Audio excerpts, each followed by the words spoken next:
Hi everyone, welcome to my channel. I am Dr. A. Sarunan.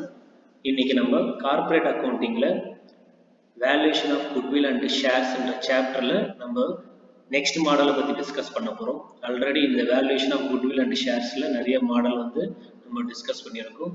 ஓகேங்களா?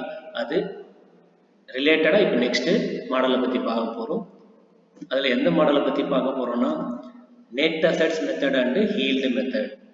இந்த net assets method எப்படி போடணும் ஒரு தனியாக ஒரு வீடியோ அப்லோட் பண்ணியிருப்பேன்.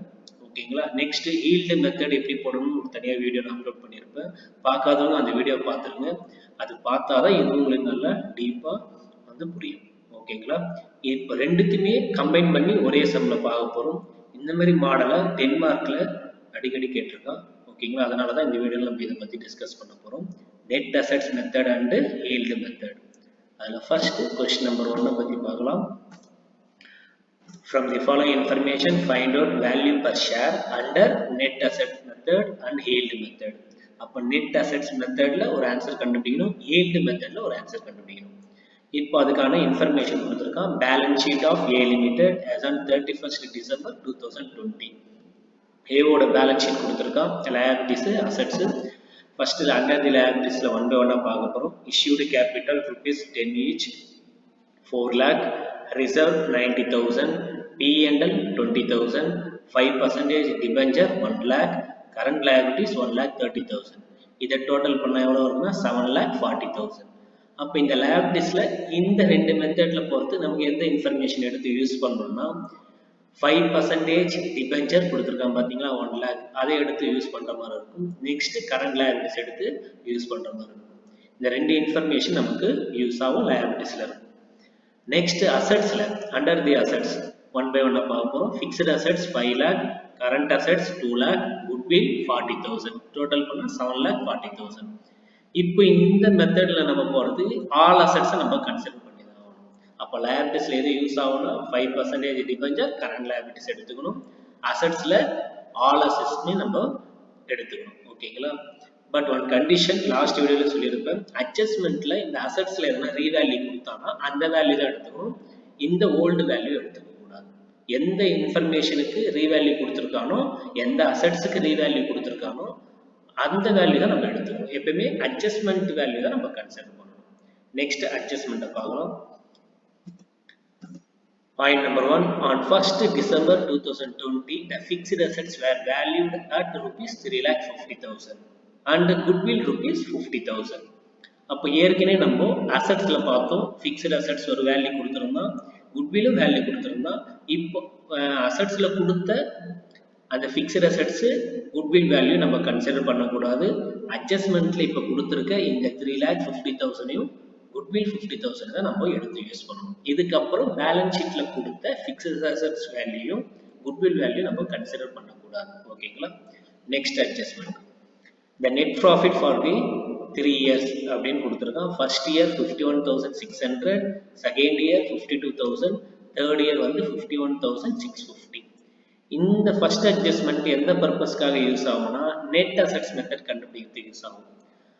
பாயிண்ட் நம்பர் 2 அட்ஜஸ்ட்மெண்ட் எந்த பர்பஸ்க்காக யூஸ் ஆகும்னா yield வேல்யூ, yield மெத்தட் கண்டுபிடிக்கிறது யூஸ் ஆகும்.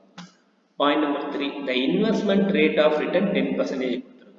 அப்போ இந்த பாயிண்ட் நம்பர் 3 எந்த பர்பஸ்க்காக யூஸ் பண்ணணும்னா yield மெத்தட் கண்டுபிடிக்க சொல்ல இது யூஸ் ஆகும். ஓகேங்களா? Next point number 4 the reserve 20%. அப்போ இந்த அட்ஜஸ்ட்மெண்ட் எங்க யூஸ் பண்ணணும்னா yield மெத்தட் கண்டுபிடிக்க சொல்ல யூஸ் பண்ணணும். அப்போ அட்ஜஸ்ட்மெண்ட்ல பாயிண்ட் நம்பர் 1 நெட் அசெட்ஸ் மெத்தடுக்கு யூஸ் பண்ணணும். பாயிண்ட் நம்பர் 2 yield மெத்தட் கண்டுபிடித்து யூஸ் ஆகும். பாயிண்ட் நம்பர் 3 yield மெத்தட் கண்டுபிடித்து யூஸ் ஆகும். Point number 4 reserve yield method கண்டுபிடித்து யூஸ் ஆகும். இதான் கொஸ்டின் கொடுத்துருக்கோம். அப்போ ஃபைண்ட் அவுட் கொடுத்துட்டான். Value per share under net assets மெத்தட்ல கண்டுபிடிக்கணும். நெக்ஸ்ட் yield மெத்தட்ல கண்டுபிடிக்கணும். ஃபர்ஸ்ட் நம்ம என்ன பண்ண போறோம்னா calculation of value of per share under yield மெத்தட்ல பார்க்க போறோம். அதுக்கு ஃபார்மட்ல லாஸ்ட் வீடியோல சொல்லியிருப்பேன். ஓகேங்களா? ஃபர்ஸ்ட் கால்குலேஷன் என்ன பண்ணணும்னா கால்குலேஷன் ஆஃப் நெட் அசெட்ஸ் கண்டுபிடிக்கணும். அப்போ இதுக்கான ப்ரொசீஜர் என்னன்னா all assets minus current liabilities with debenture. ஓகேங்களா? அப்போ பேலன்ஸ் ஷீட்ல கொடுத்த எல்லா அசெட்ஸ்ல இருந்து liabilities எந்த liabilities less பண்ணணும்னா current liabilities with debenture information less பண்ணணும். அப்போ calculation of net assets கண்டுபிடிக்கிறோம். particulars rupees net assets method கண்டுபிடிக்கிறதுக்கு first எதை கண்டுபிடிக்கணும், இந்த calculation of net assets தான் கண்டுபிடிக்கணும்.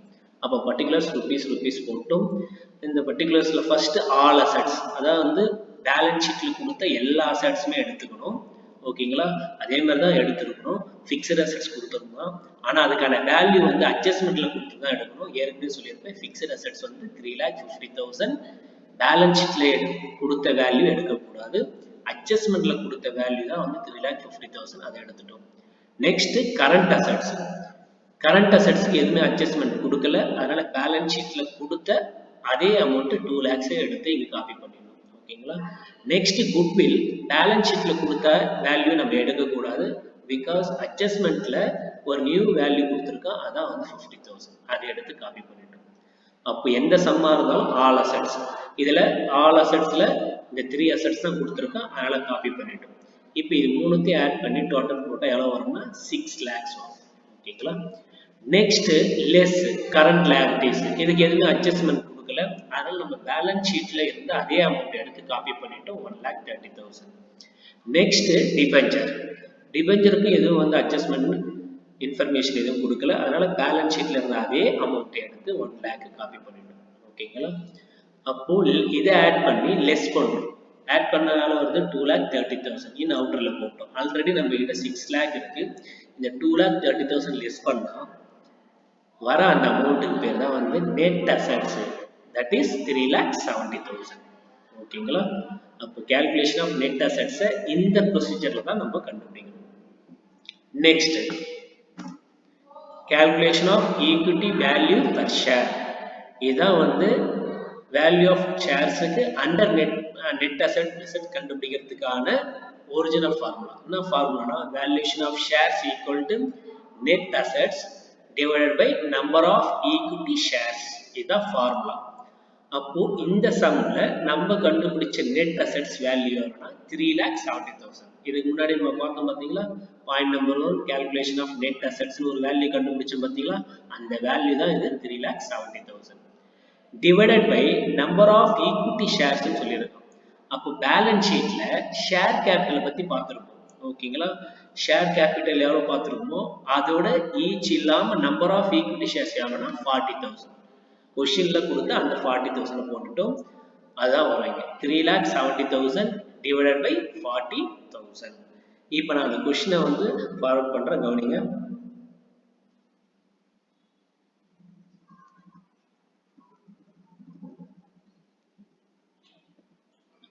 பாருங்க, issued capital rupees 10 each இருக்குங்களா, அவுட்டர்ல 4 lakhs கொடுத்துருக்கோம். அப்போ 40,000ன்றது எப்படி வந்ததுன்னா, இந்த 4 lakhsல இருந்து இந்த 10 டிவைட் பண்ணணும். அப்போ 4 lakh divided by 10 ன்னு போட்டா எவ்வளோ, 40,000. அதுதான் எடுத்துட்டு வந்து இங்க நம்ம போடணும்.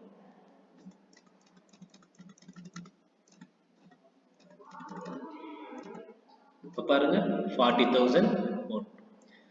அப்போ 3,70,000 divided by 40,000 போட்டா எவ்வளவு வரும்னா rupees 9.25.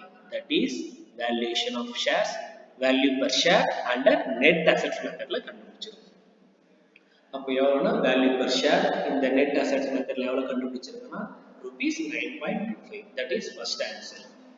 ஓகேங்களா, இதே மாதிரி தான் நெட் அசெட்ஸ் மெத்தட்ல கேட்டாங்கன்னா எல்லா சம்மே இதே ப்ரொசீஜர்ல தான் போடணும். அப்போ பாயிண்ட் நம்பர் 1 என்ன கண்டுபிடிக்கணும்னா கால்குலேஷன் ஆஃப் நெட் அசெட்ஸ் கண்டுபிடிக்கணும். அதை கண்டுபிடிச்சிட்ட பிறகு தான் நெக்ஸ்ட் எது கண்டுபிடிக்கணும்னா calculation of value per share கண்டுபிடிக்கணும். அதுக்கான ஃபார்முலா தான் வந்து net assets divided by number of equity shares. அந்த நெட் அசெட்ஸ்க்கான வேல்யூ போட்டு நம்ம ஈக்விட்டி ஷேர்ஸை டிவைட் பண்ணா வர ஆன்சருக்கு பேர் தான் வந்து value per share under net assets method. Next மெத்தட்ல ஒரு ஆன்சர் கண்டுபிடிக்க போறோம், அதான் வந்து ஈல்டு மெத்தட்.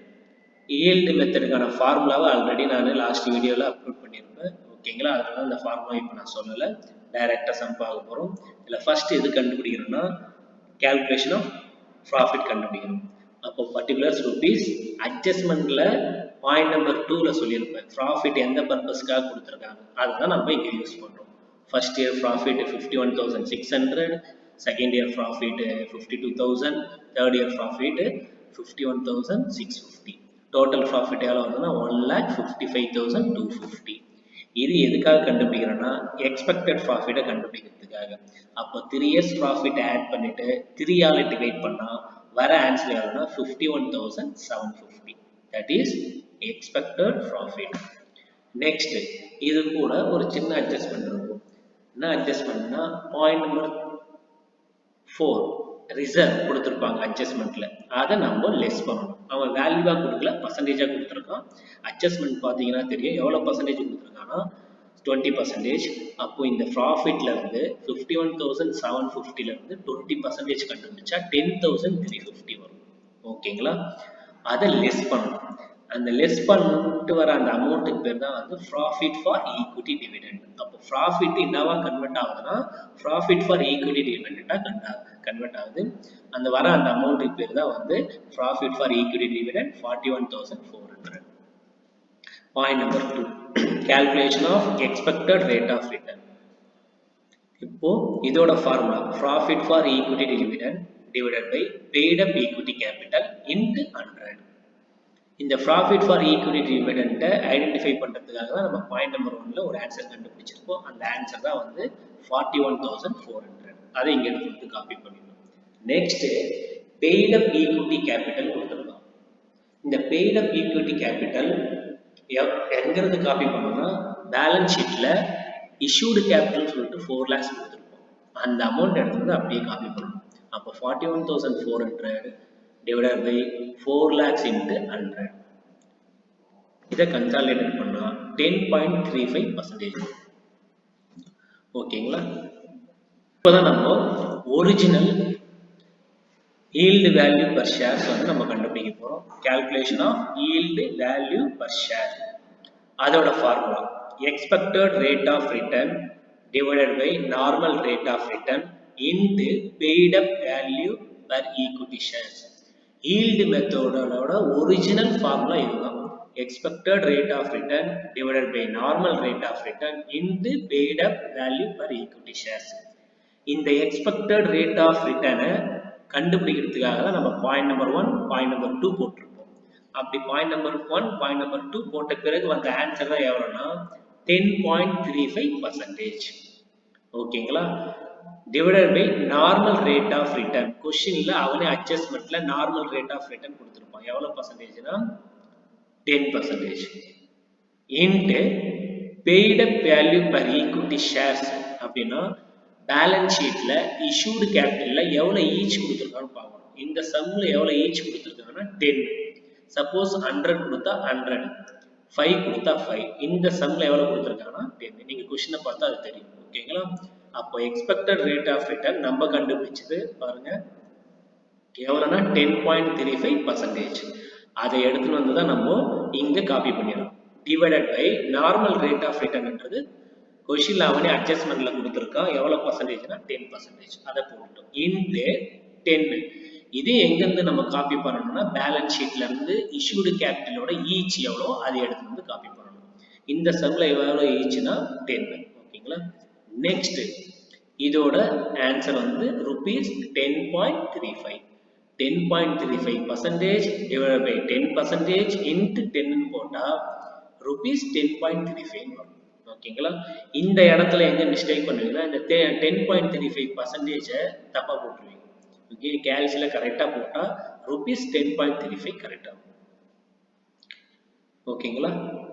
அப்போ இந்த வீடியோல நம்ம கம்பைன் பண்ணி வேற ஒரு மாடலை பத்தி டிஸ்கஸ் பண்ணியிருக்கோம். அதாவது நெட் அசெட்ஸ் மெத்தடு, நெக்ஸ்ட் வந்து yield value per share. இது எப்படி வந்து கண்டுபிடிக்கணும்னு சொல்லிட்டு இந்த வீடியோல நம்ம பார்த்துருக்கோம். புரிஞ்சிருக்கும் நினைக்கிறேன். ஓகேங்களா? நெக்ஸ்ட் வீடியோல நம்ம வேற ஒரு சாப்டரை பத்தி டிஸ்கஸ் பண்ணலாம். ஓகேங்களா? தேங்க்யூ.